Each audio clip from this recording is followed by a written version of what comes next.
I think we've now got a reasonable introduction to Solidity, and we've got a better idea of gas prices, transactions, all this kind of good stuff. So I now want to start working on some more complex applications. It's time to really get our hands dirty.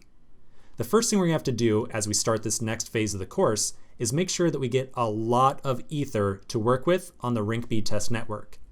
At present, you probably only have 0.001 ether, which is probably not enough to even deploy a contract. Remember, doing anything is going to cost some amount of ether. Luckily, on Rinkeby, we can easily request more ether for testing purposes. Now in the past, to get that 0.001, we used this ether faucet that I had put together for us. But there's another faucet that will give us dramatically more ether than this 0.001 right here.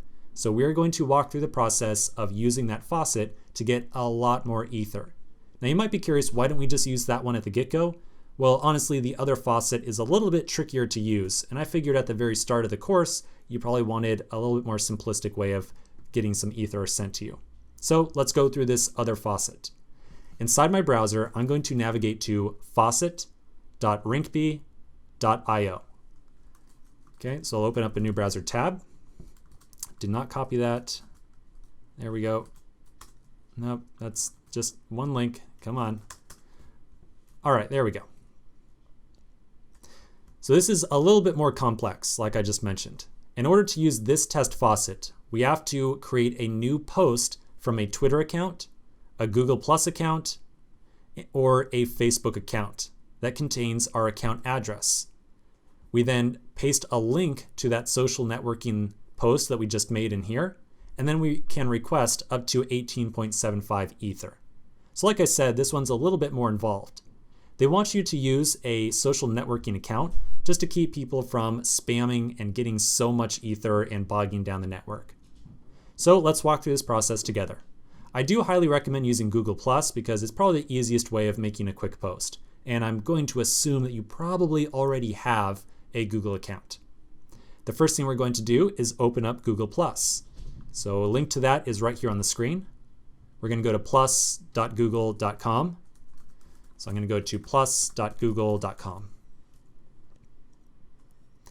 Once here, we're going to get access to our address, our account address from MetaMask again. So I'll open up MetaMask. I'll click on the ... and copy address to clipboard. Then back over on Google Plus, I'll create a new public post by clicking on the red little circle down here, this thing right here.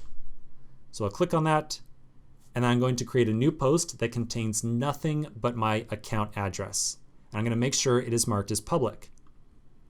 So I'm going to post that. I'll see the new post created right here. I can get a link to this post directly by clicking on the little, box arrow thing right here. That will link me directly to this post, and then I can copy this URL right here. So this is a link that goes directly to this post, and this is what that test faucet wants to see. So I'm going to copy the link, and then I'll paste it back over here into the input. Finally, I'm going to make sure I select that I want to get 18.75 ethers, which is the most we can get very quickly.